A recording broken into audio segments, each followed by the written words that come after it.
Hello friends, welcome my channel Kohli science classes. आज एक new topic को लेकर आपके सामने प्रेजेंट हैं हम। एनसीईआरटी का है, heading 8.3.1 variation in atomic and ionic sizes of transition metals. Variation in atomic and ionic sizes of transition metals. और इससे पहले के वीडियो हम कवर कर चुके हैं position in transition metals and periodic table, position क्या रहेगी ट्रांजिशन मेटल्स की पीरियोडिक टेबल में। और उसके बाद हम पढ़ चुके थे जो भी प्रीवियस 2 पार्ट्स हैं, अगर वो आपने अभी तक नहीं देखे हैं तो लिंक या तो आपको आई बटन में दिखाई दे रहा होगा या लिंक आपको डिस्क्रिप्शन में मिल जाएगा, वहाँ जाकर आप दोनों पार्ट देख लीजिए। आज जो हम कवर करने वाले हैं वो हेडिंग 8.3.1। इससे पहले हम 8.3 और 8.2, 8.1 ये हम कवर कर चुके थे।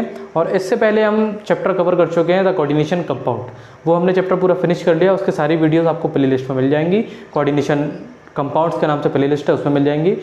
अब की जो वीडियोस हैं आपको वो डी एंड एफ ब्लॉक नाम की प्लेलिस्ट होगी, उसमें भी आपको मिल जाएंगे। तो जल्दी से जल्दी जाइए, पहले वो प्रीवियस पार्ट्स को देखिए, उसके बाद ये वीडियो देखना स्टार्ट करिए। आइए स्टार्ट करते हैं आज। Variation atomic and ionic size of transition metals. Transition metals में एटॉमिक और आयनिक साइजेस के बारे में हम बात करें तो सिंपली हम जानते हैं जितने भी ट्रांजिशन मेटल्स होते हैं उनमें जैसे जैसे हम लेफ़्ट टू राइट जाते जाएंगे, यानी कि लेफ़्ट टू राइट जाते जाएँ या टॉप टू बॉटम जाते जाएँ। लेफ़्ट टू राइट की अगर हम बात करने की कोशिश करें तो सिंपली कि लेफ़्ट टू राइट जब हम जाएंगे तो रेडियस घटने के साथ साथ, यानी कि रेडियस अगर घटती है तो उसका साइज भी घटता हुआ चलता है, अगर रेडियस बढ़ेगी तो उसका साइज भी बढ़ता हुआ चलेगा। ये तो रहा लेफ्ट और राइट का खेल। टॉप टू बॉटम की अगर हम बात करने की कोशिश करें तो अगर टॉप टू बॉटम जाएंगे तो टॉप टू बॉटम में रेडियस बढ़ने के साथ साथ साइज भी आपका बढ़ता हुआ चलेगा। उसके बारे में बात करेंगे। फिलहाल एक फिगर आपके सामने दिखाई दे रहा होगा यहाँ, जो कि है trends in atomic radius. Trends in atomic radius in transition elements. यहाँ कुछ आपको फर्स्ट सीरीज जिसे हम 3D, 4D और 5D सीरीज कहते हैं, उसके कुछ मेटल्स दिखाई दे रहे होंगे। ये वाला साइज आपका ट्रांजिशन मेटल्स का है और ये वाला आपका रेडियस का है, जो आपकी mm में दे रखी है। सिंपली पहली वाली जो रे है आपको, नीचे वाली जो है वो 3D है, ऊपर वाली 4D, उससे ऊपर वाली 5D है, और इधर ये सीरीज आपको दे रखी है। सिंपली आइए जानने की कोशिश करते हैं कि लेफ़्ट टू राइट जब हम जाते हैं, एटॉमिक और आयनिक रेडियस की बात कर रहे हैं। लेफ़्ट टू राइट अगर हम जाएंगे तो इनिशियली ऑन एटॉमिक नंबर बढ़ने के साथ साथ, अगर एटॉमिक नंबर बढ़ाया जाए, एटॉमिक नंबर बढ़ रहा है तो उसकी एटॉमिक रेडियस क्या होगी? घट जाएगी। एटॉमिक नंबर बढ़ेगा तो उसकी एटॉमिक रेडियस घट जाएगी। जैसे एग्जांपल 3D सीरीज़ में स्कैनेडियम टू मैग्नीशियम यानी Sc टू Mn जाएंगे तो आपका डिक्रीजिंग पार्ट होता चलेगा, एटॉमिक रेडियस घटती हुई चलेगी। Y टू Tc जाएंगे, एटॉमिक नंबर तो बढ़ेगा लेकिन एटॉमिक रेडियस घटती हुई चलेगी। ये रहा 4D में। 5D में La to Re, atomic number बढ़ेगा लेकिन एटॉमिक रेडियस घटती हुई चलेगी। दूसरे पॉइंट की बात करें इन मिडिल में, बीच वाले में, क्योंकि फर्स्ट सीरीज़ की बात करें हम, थर्ड सीरीज़ की बात करने की कोशिश करें तो यहाँ ऊपर लिख दे रहा हूँ मैं, साइंस की टीचर विदिता कृपलानी मन फे को क्यों जाते।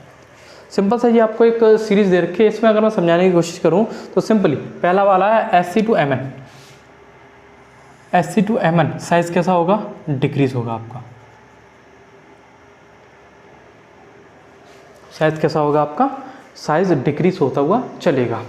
और Fe आयरन, कोबाल्ट, निकल तक जो होगा आपका साइज वो कैसा रहेगा? कांस्टेंट रहेगा, बढ़ेगा नहीं बिल्कुल भी।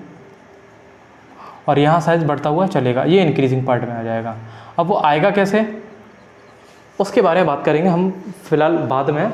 ये जानने की कोशिश कर रहे हैं कि एटॉमिक रेडियस बढ़ता हुआ कहाँ चल रहा है, एटॉमिक रेडियस घटता हुआ कहाँ चल रहा है, कांस्टेंट कहाँ रहा है, उसके बारे में बात करेंगे। ये जो इफेक्ट हो रहा है, यानी कि पहले प्रॉपर्टी घटती हुई चल रही है, फिर बढ़ती हुई चल रही है, कांस्टेंट हो रही है, फिर बढ़ती हुई चल रही है, वो आपके जेड इफेक्ट यानी न्यूक्लियर चार्जिंग इफेक्ट के कारण या जेड इफेक्ट के कारण या स्क्रीनिंग इफेक्ट के कारण ये सब होता है। अब जेड इफेक्ट, स्क्रीनिंग इफेक्ट और न्यूक्लियर चार्ज इफेक्ट क्या होता है उसके बारे में बात करेंगे आगे। In middle on atomic number, अगर मिडिल में एटॉमिक नंबर अगर बढ़ता हुआ चल रहा है आपका, एटॉमिक नंबर जैसे जैसे बढ़ता हुआ चलेगा आपका, एटॉमिक नंबर बढ़ेगा तो atomic radius remains almost constant. क्या रहती है? सेकंड वाले में, मिडिल वाले पोर्शन में एटॉमिक नंबर बढ़ने के साथ साथ उसकी रेडियस लगभग कैसी रहती है? लगभग रहती है वो कांस्टेंट। 3D में बात करें तो 3D सीरीज में कौन कौन से एलिमेंट होंगे, FeCONi ये रहेंगे आपके 3D सीरीज में। इनकी एटॉमिक रेडियस, एटॉमिक नंबर तो बढ़ेगा लेकिन एटॉमिक रेडियस वहीं की वहीं रहेगी, कोई भी ना तो बढ़ेगी ना घटेगी। और 4D सीरीज की बात करें IU, RU, RH और PT में, और 5D सीरीज में बात करें OS, IS और PT में। ये रहा 3D सीरीज, 4D सीरीज और 5D सीरीज के बारे में। थर्ड की बात करें लास्ट, सबसे लास्ट वाले में, on atomic number increases, atomic number जैसे जैसे इंक्रीज करता हुआ चलेगा एटॉमिक रेडियस क्या होगी आपकी, इंक्रीज होना चालू हो जाएगी। यहाँ एटॉमिक नंबर बढ़ने के साथ साथ एटॉमिक रेडियस घट रही थी, या एटॉमिक नंबर मिडिल में एटॉमिक नंबर बढ़ने के साथ साथ रेडियस कांस्टेंट थी। यहाँ लास्ट में आ जाएंगे तो एटॉमिक नंबर बढ़ने के साथ साथ एटॉमिक रेडियस भी बढ़ती हुई चलेगी। एटॉमिक नंबर बढ़ने के साथ साथ आपकी एटॉमिक रेडियस भी बढ़ती हुई चल रही है। 3D सीरीज की बात करें तो कॉपर जिंक में एटॉमिक नंबर बढ़ेगा तो साइज भी बढ़ेगा यानी रेडियस भी बढ़ेगी। सिल्वर और कैडमियम की बात करें 4D सीरीज में एटॉमिक नंबर बढ़ेगा तो एटॉमिक रेडियस भी बढ़ेगी। गोल्ड और मरकरी की बात करें तो एटॉमिक नंबर बढ़ेगा तो रेडियस भी बढ़ेगी। ये बढ़ता क्यों है, सिंपल सा बढ़ने का कारण इनका क्या है, उस बढ़ने के कारण पे आते हैं हम कि बढ़ने का कारण इनका है क्या। बढ़ने का कारण सिंपल सा है स्क्रीनिंग इफेक्ट। क्या कारण है इसका, स्क्रीनिंग इफेक्ट कारण है इसका। Screening effect and effective nuclear charge, वो होता क्या है देखते हैं। Hello. Screening effect and effective nuclear charge होता क्या है वो देखिए। सिंपल सा है, फर्स्ट वाले की अगर हम बात करें तो पहली वाली सीरीज है, यानी कि एटॉमिक नंबर बढ़ने के साथ साथ एटॉमिक रेडियस बढ़ रहा है। कहाँ तक, SC से लेकर Mn तक। अब ये बढ़ क्यों रहा है, बढ़ रहा है screening effect and effective nuclear charge. Simple सा हम जानते हैं कि हम स्कैनिडियम का अगर इलेक्ट्रॉनिक कन्फिगरेशन करने की कोशिश करें तो क्या आता है उसमें, 4s और 3d आता है। क्या आता है, 4s और 3d।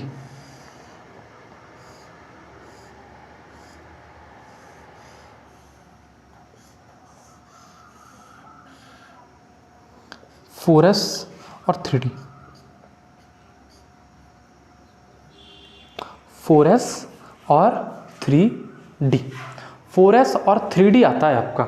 4s और 3d यानी इलेक्ट्रॉनिक कन्फिगरेशन हम करने की कोशिश करें तो सिंपल सा कितना रहता है वो हम प्रीवियस वीडियोस में कवर कर चुके थे, फिर भी मैं आपको एक बार और बता दे रहा हूँ कि कितना रहता है। 4s to 3d 1, 4s to ये रहा और 3d 1 ये रहा। दिखाई दे रहा होगा शायद आपको, एक बार चेक कर लूँगा, नहीं दिखाई दे रहा, नहीं दिखाई दे रहा। इसे रफ करके मैं ऊपर लिख रहा हूँ। Hello screening effect and effective nuclear charge की बात कर रहे थे हम। फर्स्ट वाला है आपका SC to Mn, यानी एटॉमिक नंबर बढ़ने के साथ साथ एटॉमिक रेडियस आपकी क्या हो रही थी, डिक्रीज होती चल रही थी। कहाँ से कहाँ तक, SC to Mn तक एटॉमिक रेडियस डिक्रीज होती हुई चल रही थी आपकी। पहले हम बात करने हैं इलेक्ट्रॉनिक कन्फिगरेशन फिल करने की कोशिश कर रहे हैं तो 4s को हमने फिल कर लिया, 3d को फिल करेंगे तो स्कैनिडियम, टाइटेनियम, वेनेडियम, क्रोमियम और मैग्नीज।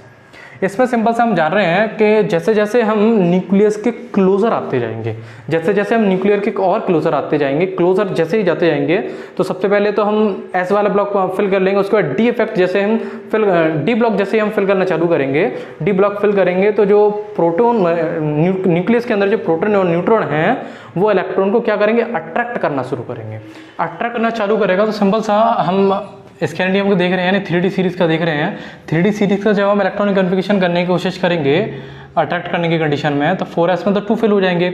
अब ये D अट्रैक्ट कर रहा है, D अट्रैक्ट करेगा तो स्कैनिडियम, टाइटेनियम, वेनेडियम, क्रोमियम, मैग्नीज। अब ये होगा क्या, हम जानते हैं कि एटॉमिक नंबर बढ़ने के साथ साथ एटॉमिक रेडियस भी बढ़ रही है। एटॉमिक रेडियस बढ़ रही है तो स्क्रीनिंग इफेक्ट और इफेक्टिव न्यूक्लियर चार्ज, तो इस कंडीशन इफेक्टिव न्यूक्लियर चार्ज ज़्यादा इफेक्टिव हो जाएगा किसकी तुलना में, स्क्रीनिंग इफेक्ट या शील्डिंग इफेक्ट की तुलना में। अगर बीच वाले ऑर्डर की बात हम करें तो बीच वाला ऑर्डर है आपका,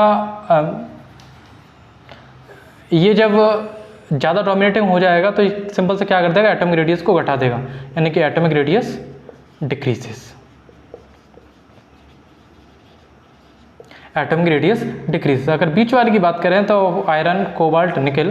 बीच वाली कंडीशन में क्या होगा, बीच वाली कंडीशन में कि हम जानते हैं कि आयरन क्या करता है, पेयरिंग करना शुरू कर देता है। एग्जांपल ऊपर वाले ले रहा हूँ मैं, आयरन पेयरिंग करना शुरू कर देता है। आयरन में पेयरिंग करना शुरू कर दिया, आयरन कोबाल्ट निकल ये पेयरिंग करना जब शुरू कर देंगे तो इसमें क्या होगा, स्क्रीनिंग इफेक्ट, यानी कि यहाँ ENC इफेक्टिव न्यूक्लियर चार्ज बढ़ रहा था तो स्क्रीनिंग इफेक्ट भी बढ़ रहा था। सेम कंडीशन यहाँ हो जाएगी, इफेक्टिव न्यूक्लियर चार्ज भी बढ़ेगा और शील्डिंग इफेक्ट भी बढ़ेगा। लेकिन शील्डिंग इफेक्ट और इफेक्टिव न्यूक्लियर चार्ज इतना ज़्यादा इंक्रीजिंग पावर में आ जाएंगे कि एक दूसरे से इक्वल ये हो जाएंगे, जिसके कारण कहा जाता है सेकंड में कि effective nuclear charge is almost equal to shielding effect. Shielding effect तो क्या रहता है, जिसके कारण आयरन कोबाल्ट निकल का क्या रहता है, कांस्टेंट एटॉमिक रेडियस रहता है। कॉपर और जिंक की बात करें, कॉपर जिंक में फुली फिल्ड रह जाते हैं, जिसके कारण डी ब्लॉक जो होता है वो पूरी तरह से खचाखच भर जाता है। खचाखच भरने के कारण होता क्या है, यानी कि ये भी भर जाएगा, ये भी भर जाएगा, ये भी भर जाएगा और ये भी भर जाएगा। फुली फिल्ड होने के कारण क्या रहेगा कि शील्डिंग इफेक्ट ज़्यादा पावरफुल हो जाएगा।